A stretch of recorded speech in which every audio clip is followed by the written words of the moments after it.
নমস্কার, নিউজ 18 বাংলার ডিজিটাল পেজে আপনাদের স্বাগত। আমি সেবক দেব শর্মা। এই মুহূর্তে রয়েছি মালদা থেকে। আগামীকাল মালদহে আসছেন মুখ্যমন্ত্রী শুভেন্দু অধিকারী। মালদায় 4 জেলার প্রশাসনিক কর্তাদের নিয়ে বৈঠক করবেন মুখ্যমন্ত্রী। তার আগে এই মুহূর্তে কিন্তু সাজো সাজো রব আমরা যে ছবি দেখাচ্ছি মালদা কলেজ অডিটোরিয়াম।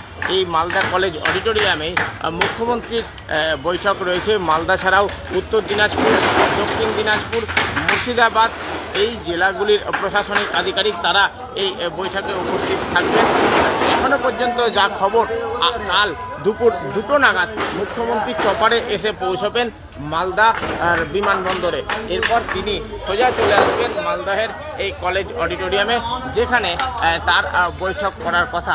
যে বৈঠকে বিভিন্ন এই যে 4 জেলা মালদা, উত্তর দিনাজপুর, দক্ষিণ দিনাজপুর, মুর্শিদাবাদ এই 4 জেলার প্রশাসনিক আধিকারিকরা থাকবেন, জনপ্রতিনিধিরা থাকবে।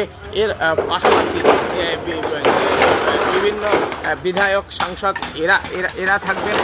মূলত মালদাতে এই 4 জেলার যে কাজের অগ্রগতি তা নিয়ে মুখ্যমন্ত্রী তার কিন্তু দিশা দিবেন, খোঁজখবর নেবেন।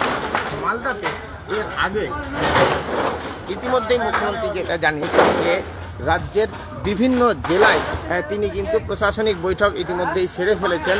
সেক্ষেত্রে মালদা বাকি রয়েছে। মালদা জেলাতে তিনি 4 জেলার বৈঠক করবেন।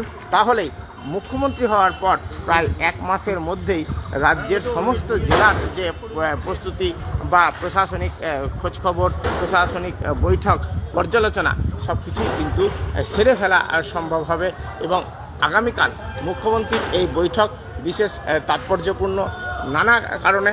মূলত কালকের বৈঠক জনপ্রতিনিধিরা কারা থাকছেন, মূলত আমরা দেখেছি যে তৃণমূল শিবিরে যেভাবে বিদ্রোহ হয়েছে, মালদা জেলাতে যে 12টি বিধানসভা, তার মধ্যে 6টি বিধানসভা ছিল কংগ্রেসের, তৃণমূল কংগ্রেসের দখলে। 6টি বিধানসভায় জয় পায় বিজেপি। 6জন তৃণমূল বিধায়কের মধ্যে 4 জনকে আমরা দেখেছি তারা কিন্তু তথাকথিত বিদ্রোহী শিবিরে রয়েছেন এবং তারা এই বৈঠকে হাজির হন কিনা সেদিকে নজর থাকছে। মালদহের কংগ্রেস সাংসদ রয়েছেন, তিনি এখানে থাকবেন কিনা সেদিকে নজর থাকছে। আরও একটি বিষয় যেটা আমরা জানতে পারছি যে এখানে বিধায়করা যারা থাকবেন তারা মালদার উন্নয়নের সংক্রান্ত বেশ কয়েকটি প্রস্তাব দিতে পারেন মুখ্যমন্ত্রীকে।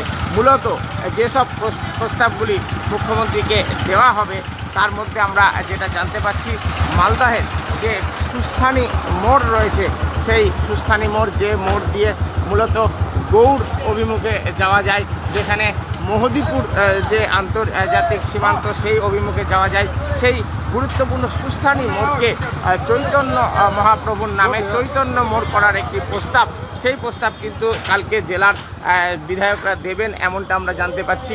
মালদহের চাতরা বিল, সেই চাতরা বিল নিয়ে, সেই বিলের জলাজমি ভরাট নিয়ে বারবারই অভিযোগ সামনে আসে। সেই চাতরা বিল সৌন্দর্যায়ন করে চাতরা বিলকে ঘিরে পর্যটন কেন্দ্র, চাতরা বিলের উন্নত নিকাশি ব্যবস্থা, সেই প্রস্তাবও কিন্তু নেতৃত্ব বলবেন।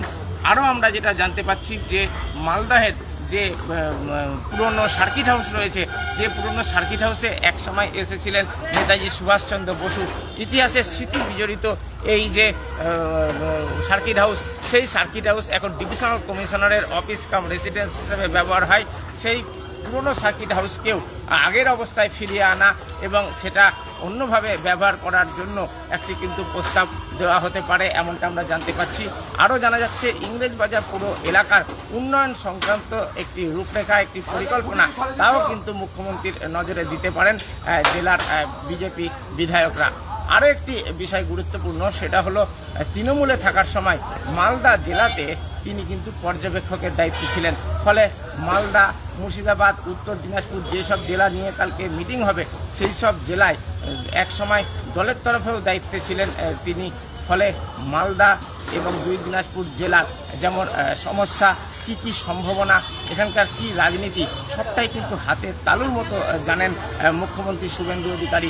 এই অবস্থায় আগামীকাল তার সফর এবং তিনি কি বার্তা দেন সেদিকে কিন্তু নজর থাকছে। এই তথ্য আপনাদের সামনে আনার জন্য লাইভ এসেছিলাম। আপনাদের নজর থাকুক নিউজ 18 বাংলার ডিজিটাল পেজে।